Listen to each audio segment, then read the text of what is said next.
On va laisser tout de suite la parole à Stéphane Guéraud de l'Agence régionale de santé. Très bien, alors bienvenue à tous. Nous nous félicitons vraiment de ce succès et du rendez-vous annuel qui cette année est revisité, adapté au terme de cette année tout à fait particulière. Cette crise nous mobilise tous, elle nous mobilise tous à chaque instant, elle nous conduit à nous réinventer, à analyser nos pratiques, à nous réorganiser, à nous former. Et plus que jamais, la simulation en santé a une place de choix dans le développement des compétences, dans l'accompagnement de la transformation des métiers.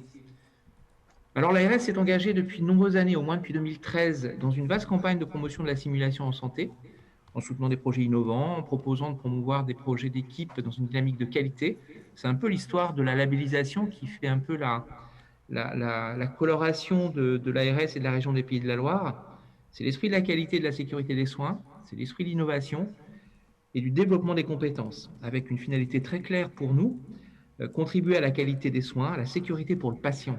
C'est véritablement ce qui nous anime en permanence.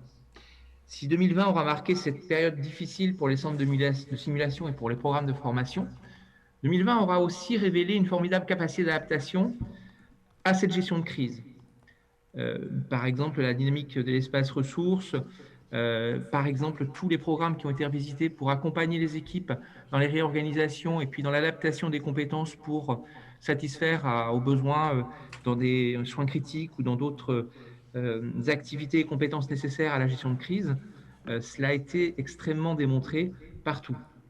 La dynamique également des projets simulation, que ce soit à travers l'espace ressources, comme j'ai dit, ou aussi l'émergence de la revue RevSim, on voit bien qu'il y a une dynamique qui est en place, qui se construit, que nous souhaiterons bien évidemment accompagner. Alors si aujourd'hui nous aurions dû être accueillis par les équipes nantaises, ce n'est qu'un rendez-vous reporté. Nous tendrons bien évidemment la main aux équipes nantaises pour reprendre le flambeau dans nos prochaines échéances. Alors, je vous remercie beaucoup de proposer dans le programme qui est à l'ordre du jour un retour sur les impacts de la crise parce que pour nous, il n'est pas question de réduire ou de ne pas poursuivre notre accompagnement important au déploiement et au développement de la simulation en santé. Et les thématiques proposées de communication sur le mieux réussir ensemble sont des enjeux absolument majeurs que nous souhaitons aussi accompagner. Nous savons que le développement des compétences passe beaucoup par ces compétences collectives. Donc, il y a un panel maintenant traité par la simulation en santé qui est très, très important. Donc, nous vous souhaitons d'excellentes occasions de travaux et de réflexion pour continuer ce travail de promotion de la simulation en santé. Je laisse la parole à mon collègue Jean-Yves Gagné, qui est un petit peu le pilier à l'agence de l'accompagnement de la simulation en santé, et il va vous en faire le témoignage. Oui, merci Stéphane. Bonjour à toutes et à tous. Donc la simulation pour moi, ça a d'abord été une chance voilà, de découvrir cette aventure très innovante de pédagogie avec tout un tas d'axes extrêmement variés. Ça a été une chance de faire des rencontres que je n'oublierai jamais et ça a même été une chance de participer une fois en tant qu'acteur à un exercice de simulation. Ce qui me permet effectivement d'en profiter pour remercier justement les personnes clés que j'ai rencontrées dans cette aventure, en commençant par le professeur Grandry, puisque c'est lui qui m'y a entraîné dès le début, et puis rapidement accompagné par Swazik, ici présente, le docteur Moll qui est parti vers d'autres horizons, et puis donc le groupe Calirel qui a pris le relais.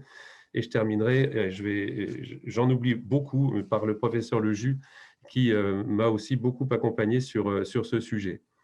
La simulation, pour nous, pour moi aussi, c'est une fierté d'avoir constaté tout le chemin parcouru dans ce domaine-là, notre maillage en centre de simulation, et je pense qu'effectivement, on peut être assez heureux de tout ça. Alors, je ne remercie pas le coronavirus parce qu'il me prive de vous voir lors de ce colloque comme ça se passait les autres années. Et d'autant plus que, voilà, si je vous dis tout ça, c'est parce que je ne participerai pas aux prochaines éditions, étant entendu que je prends ma retraite en début d'année prochaine. Et donc, je souhaitais effectivement bonne chance pour poursuivre cette aventure.